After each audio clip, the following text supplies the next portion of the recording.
ಓಂ ಶ್ರೀ ಪರಮಾತ್ಮನೇ ನಮಃ.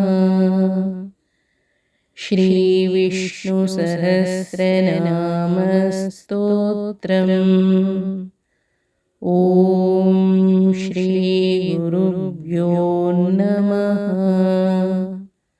ಹರಿ ಓಂ. ಸಹಸ್ರನಾಮ ವಿವರಣೆ. ಸ್ತೋತ್ರಂ ಷಟ್ ಪಂಚಾಶಟ್ 56 56. ರಾಮೋ ವಿರಾಮೋ ವಿರಜೋ ಮಾರ್ಗೋ ನೇಯೋ ನಯೋ ನಯಃ ವೀರಃ ಶಕ್ತಿಮತಾಂ ಶ್ರೇಷ್ಠೋ ಧರ್ಮೋ ಧರ್ಮವಿದುತ್ತಮಃ. 395ನೇ ನಾಮ ರಾಮಃ. ರಾಮ ಎನ್ನುವ ನಾಮಕ್ಕೆ ಶಾಸ್ತ್ರದಲ್ಲಿ ಅನೇಕ ಅರ್ಥಗಳನ್ನು ಕಾಣಬಹುದು. ರಾ ಪ್ಲಸ್ ಅಮಃ ಎಂದರೆ ಅಪರಿಮಿತವಾದ ಆನಂದ ಸ್ವರೂಪ ಹಾಗೂ ಎಲ್ಲರಿಗೂ ಆನಂದವನ್ನು ಹಂಚುವವನು. ಭಗವಂತನ ಈ ಗುಣ ರಾಮಾವತಾರದಲ್ಲಿ ಸ್ಪಷ್ಟವಾಗಿ ಕಾಣಸಿಗುತ್ತದೆ. ರಾಮಾವತಾರದಲ್ಲಿ ಭಗವಂತ ಎಲ್ಲಿಯೂ ಇನ್ನೊಬ್ಬರಿಗೆ ನೋವಾಗುವಂತೆ ನಡೆದುಕೊಂಡಿಲ್ಲ. ತನ್ನನ್ನು ಕಾಡಿಗೆ ಕಳುಹಿಸಲು ಕಾರಣಕರ್ತೆಯಾದ ಕೈಕೇಯಿಯ ಮೇಲೆ ಎಲ್ಲರೂ ಕೋಪಗೊಂಡಾಗಲೂ ಸಹ ರಾಮಚಂದ್ರ ಒಮ್ಮೆಯೂ ಕೂಡ ಕೆಟ್ಟ ಮಾತನ್ನು ಆಡಲಿಲ್ಲ. ಬದಲಿಗೆ ಸಲಿಗೆಯಿಂದ ನನ್ನಿಂದೇನಾದರೂ ಅಪರಾಧವಾಗಿದ್ದರೆ ಕ್ಷಮಿಸು ಎಂದು ಹೇಳಿ ಕಾಡಿಗೆ ಹೊರಟು ಹೋದ. ಹೀಗೆ ಇನ್ನೊಬ್ಬರ ಸಂತೋಷಕ್ಕಾಗಿ ತ್ಯಾಗ ಮಾಡಿ ತೋರಿಸಿದ ಅಪೂರ್ವ ಅವತಾರ ರಾಮಾವತಾರ. ರಮೆಯ ಅರಸನಾದ ಸೀತಾಪತಿ ಭಗವಂತ ಈ ಅವತಾರದಲ್ಲಿ ಗಂಡು ಹೆಣ್ಣಿನ ನಡುವೆ ದಾಂಪತ್ಯ ಜೀವನ ಹೇಗಿರಬೇಕು, ಅಣ್ಣ ತಮ್ಮಂದಿರ ಪ್ರೀತಿ ಹೇಗಿರಬೇಕು, ತಂದೆ ತಾಯಿ ಮಕ್ಕಳ ಬಾಂಧವ್ಯ ಹೇಗಿರಬೇಕು ಎನ್ನುವುದನ್ನು ಸ್ವಯಂ ತೋರಿಸಿಕೊಟ್ಟಿದ್ದಾರೆ. ರಂ ಪ್ಲಸ್ ಅಮ ಈಕ್ವಲ್ ಟು ರಾಮ. ಇಲ್ಲಿ ರಂ ಅಗ್ನಿಬೀಜ, ಅಮ ಎಂದರೆ ಅಜ್ಞಾನ. ಹಾಗಾಗಿ ರಾಮ ಎಂದರೆ ಅಜ್ಞಾನವನ್ನು ಸುಟ್ಟು ಬಿಡುವ ಶಕ್ತಿ. ಆದ್ದರಿಂದ ನಿರಂತರ ರಾಮಜಪದಿಂದ ನಮ್ಮ ಅಜ್ಞಾನ ಹಾಗೂ ದುರ್ಗುಣಗಳು ಸುಟ್ಟು ಹೋಗುತ್ತವೆ. 396ನೇ ನಾಮ ವೇರಾಮಃ. ಒಬ್ಬೊಬ್ಬರಲ್ಲಿ ಒಂದೊಂದು ರೀತಿ ವಿಹರಿಸುವ, ಒಂದೊಂದು ಅವತಾರದಲ್ಲಿ ಒಂದೊಂದು ರೀತಿ ನಡೆದುಕೊಳ್ಳುವ, ವೈವಿಧ್ಯವಾಗಿ ಆನಂದವನ್ನು ಹಂಚುವ ಶಕ್ತಿ ವೇರಾಮಃ. ವೀರ ಪ್ಲಸ್ ಆಮಃ. ಇಲ್ಲಿ ವೀರರು ಎಂದರೆ ಮುಕ್ತಿಯೋಗ್ಯರು, ಆಮ ಎಂದರೆ ಜ್ಞಾನ. ಮುಕ್ತಿಯೋಗ್ಯರಿಗೆ ಪೂರ್ಣ ಜ್ಞಾನವನ್ನು ಕರುಣಿಸಿ ಉದ್ಧಾರ ಮಾಡುವ ಭಗವಂತ ವೇರಾಮಃ. 397ನೇ ನಾಮ ವೇರಜಃ. ರಜ ಎಂದರೆ ಕೊಳೆ, ವಿರಜಃ ಎಂದರೆ ಯಾವ ಕೊಳೆಯ ಸ್ಪರ್ಶವೂ ಇಲ್ಲದ ನಿತ್ಯ ಪವಿತ್ರವಾದ ಪರಿಶುದ್ಧ ವಸ್ತು. ಇದಕ್ಕೆ ಉತ್ತಮ ಉದಾಹರಣೆ ಬೆಂಕಿ. ಬೆಂಕಿ ಎಂದೆಂದೂ ಪರಮ ಪವಿತ್ರ ಹಾಗೂ ಬೆಂಕಿಗೆ ಯಾವ ವಸ್ತುವನ್ನು ಹಾಕಿದರೂ ಅದು ಪವಿತ್ರವಾಗುತ್ತದೆ. ಭಗವಂತನಿಂದ ಸೃಷ್ಟಿಯಾದ ಬೆಂಕಿಗೆ ಇಂತಹ ಗುಣವಿರಬೇಕಾದರೆ ಇನ್ನು ಭಗವಂತ ಎಷ್ಟು ಪವಿತ್ರವಿರಬಹುದು? ಇದು ನಮ್ಮ ಊಹೆಗೆ ಮೀರಿದ ವಿಚಾರ. ಹೀಗೆ ಎಂದೂ ಅಪವಿತ್ರವಾಗದ ನಿತ್ಯ ಶುದ್ಧ ಸ್ವರೂಪ ಭಗವಂತ ವೇರಜಃ. 398ನೇ ನಾಮ ಮಾರ್ಗಃ. ಇಲ್ಲಿ ಮಾರ್ಗ ಎಂದರೆ ಅನ್ವೇಷಣ, ಎಲ್ಲರೂ ಹುಡುಕುತ್ತಿರುವ ವಸ್ತು. ವೇದಗಳಿಗೆ ಪೂರ್ತಿ ಎಟುಕದ ವೇದಾಭಿಮಾನಿ ದೇವತೆಗಳಿಗೆ ಇನ್ನೂ ಪೂರ್ತಿ ತಿಳಿಯಲಾಗದ ಎಷ್ಟು ಹುಡುಕಿದರೂ ಮತ್ತೆ ಹುಡುಕಲು ಬಾಕಿ ಉಳಿಯುವ ಭಗವಂತ ಮಾರ್ಗ. 399ನೆಯ ನಾಮ ನೇಯ.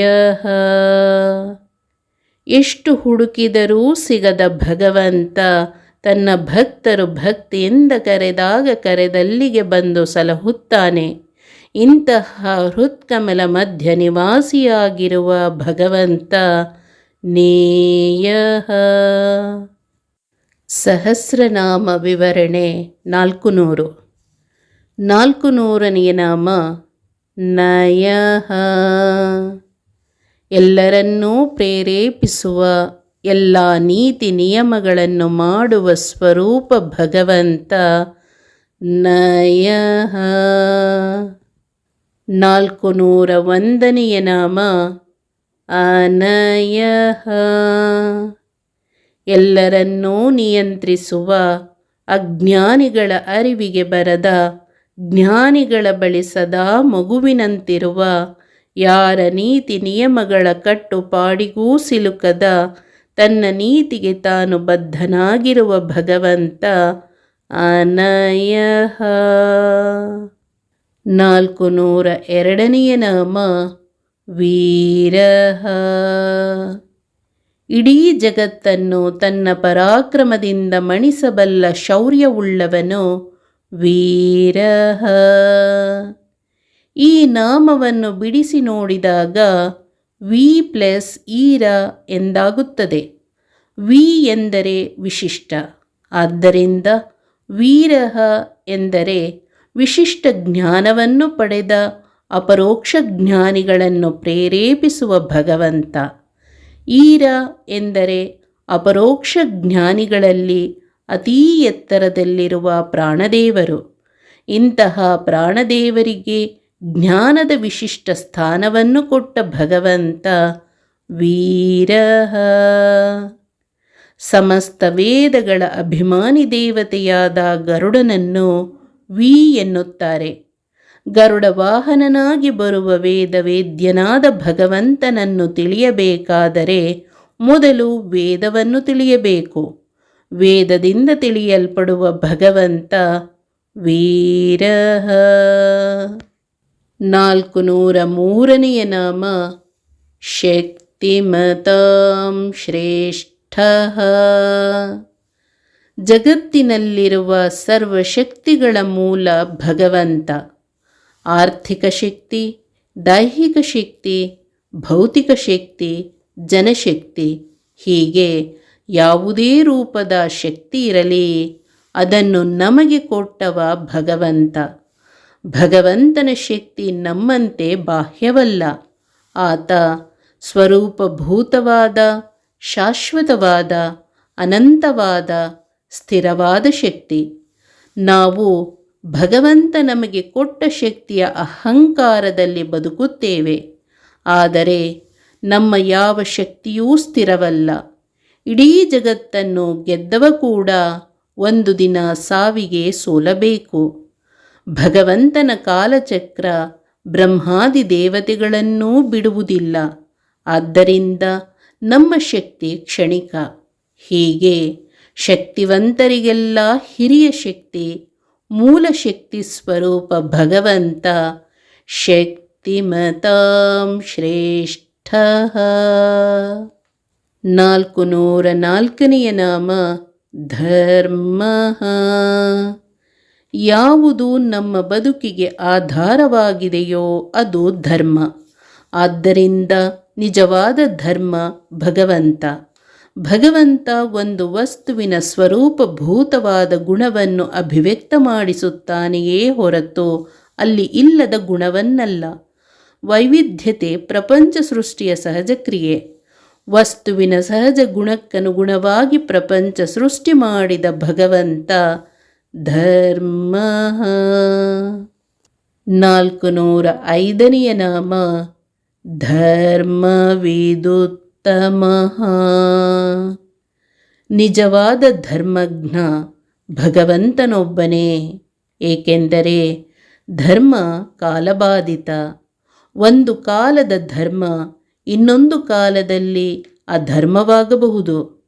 ಒಂದು ವ್ಯಕ್ತಿಗೆ ಧರ್ಮವಾಗಿರುವ ವಿಷಯ ಇನ್ನೊಬ್ಬನಿಗೆ ಅಧರ್ಮವಾಗಬಹುದು.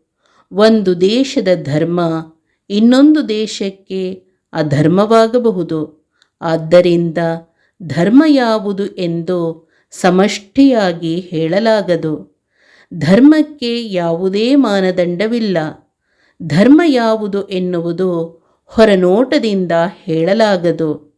ಯಾವ ಕ್ರಿಯೆಯಿಂದ ನಮ್ಮ ಮನಸ್ಸು ಭಗವಂತನೆಡೆಗೆ ಒಲಿಯುತ್ತದೋ ಅದು ಧರ್ಮ.